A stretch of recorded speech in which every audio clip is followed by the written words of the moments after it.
देखें, बिस्मिल्लाहिर्रहमानिर्रहीम, thank you so much. मैं समझता हूँ कि एफएटीएफ के अंदर बेशक हम लोग ग्रे लिस्ट के अंदर हैं, लेकिन वो जो एक ब्लैक लिस्ट का जो खतरा था और तलवार लटकी थी वो उतर गई, वो खत्म हो गई। और मैं समझता हूँ आगे आने वाले टाइम में भी ब्लैक लिस्ट का तो खतरा बिल्कुल कतई नहीं मौजूद होगा। अभी एफएटीएफ में मैं तो समझता हूँ कि बेहतरी आई है, क्योंकि जो 27 जो पॉइंट्स थे उसमें से 21 नुकात पे कंप्लायंस है और छह नुकात के ऊपर पार्शली जो है वो कंप्लायंट हम लोग हैं। और उसके ऊपर भी मैं समझता हूं कि जो उनकी फाइनेंशियल एक्शन टास्क फोर्स ने जिन पॉइंट्स को रेज किया है, वो लॉ इन्फोर्समेंट एजेंसीज को जो टेररिस्ट फाइनेंसिंग के ऊपर इन्वेस्टिगेशंस, प्रोसिक्यूशंस और इस तरह के मामलात हैं उनके अंदर बेहतरी लाने के जो पॉइंट्स हैं उनके ऊपर जरूरत है काम करने की। इसमें मैं समझता हूँ दोनों गवर्नमेंट और अपोजिशन का बड़ा रोल है कि इन्होंने मिलके जो है इस एरिया को, ये जो डेंजर एरिया था, ये खत्म कर लिया। और मैं समझता हूँ इसकी भी जो है वो स्टॉक मार्केट पे इम्प्लीकेशंस हैं कि जो एक ब्लैक लिस्ट की तलवार थी वो खत्म हो गई। और मूविंग फॉरवर्ड जो है मैं समझता हूँ एफएटीएफ की इवैल्यूएशन के अंदर मुस्बत रिजल्ट्स आए हैं। उन्होंने जो उनका जो स्पोक्स पर्सन था उसने भी पॉजिटिव बात की कि 27 में से सिर्फ 6 पॉइंट्स हैं जो पार्शली कंप्लायंट हैं और उनके अंदर भी जो है वो कंप्लायंस के चांसेस जो है वो मौजूद, इंशाल्लाह अगले फरवरी तक वो जो है वो हो जाएंगे। अच्छा, जहां स्टॉक मार्केट की बात है, जी वहां मेरा ये पॉइंट ऑफ व्यू है कि बेशक कॉर्पोरेट रिजल्ट्स बैंकिंग, सीमेंट और फर्टिलाइजर सेक्टर या ऑटोमोबाइल में थोड़े बेहतर आए और अच्छी बात है।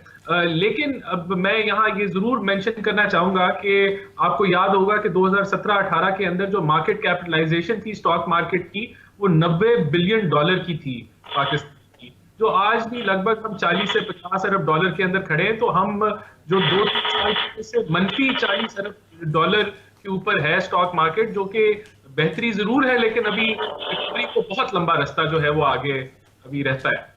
कर्ज लेते जाएंगे हम, फिर एक्सपोर्ट ओरिएंटेड इकोनॉमी जिसका ख्वाब लेकर आई थी ये गवर्नमेंट और काफी नारे लगाए थे, कैसे करेंगे सर? अभी तो हालात ये हैं कि हमारी कॉस्ट इफेक्टिवनेस ही ठीक नहीं है।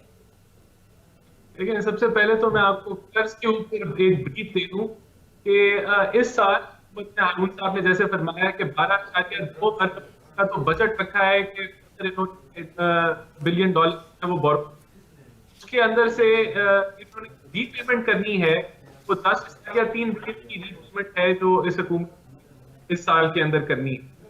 तो आपका जो करंट जो एक्सटर्नल डेट बढ़ा है वो 17 अरब से बढ़ गया। इसका मतलब ये है कि अब आप 113 अरब डॉलर के ऊपर एक्सटर्नल डेट के ऊपर बैठे हुए हैं। लेकिन सबसे जो मेन चीज है वो आपका जो टोटल जो public debt to GDP ratio है, जो कि आपका 87.2% पे जो फाइनेंशियल ईयर 20 के अंदर जो आपने क्लोज किया है वो उस पर किया है, जो कि बहुत ही अलार्मिंग है। और तकरीबन इन 2 सालों के अंदर आपने 11.3 ट्रिलियन रुपीस बोरो किए हैं, ऐड किए हैं टोटल पब्लिक डेट को सिर्फ 2 सालों के अंदर, जो पीएमएलएन की हुकूमत ने 10.7 ट्रिलियन डॉलर 5 सालों में ऐड किया था। इसी तरह आपकी जो टोटल डेट एंड लायबिलिटीज हैं वो 15 ट्रिलियन डॉलर से बढ़ के 30 हजार अरब से लेके 45 हजार अरब पे आके खड़ी हो गई हैं, जो कि 108%। राणा साहब, आपने बड़ी सही फिगर्स बताई हैं। मैं जरा ये चाहूंगा, ये बताएं, ये वापसी होगी